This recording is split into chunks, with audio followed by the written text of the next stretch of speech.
রাষ্ট্রপতির ভাষণ ঘিরে সংসদে হট্টগোল, অধিবেশন ত্যাগ বিরোধী দলের।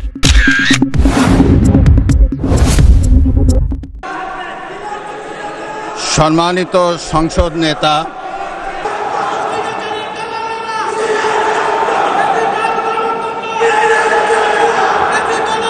প্রিন্ট এবং ইলেকট্রনিক মিডিয়ার সম্মানিত সাংবাদিকবৃন্দ,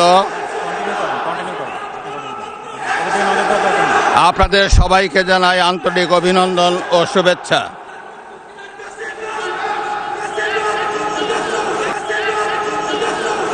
ত্রয়োদশ জাতীয় সংসদের অধিবেশনে রাষ্ট্রপতির ভাষণকে কেন্দ্র করে বিরোধী দলীয় এমপিদের প্রতিবাদ ও হট্টগোলের ঘটনা ঘটেছে।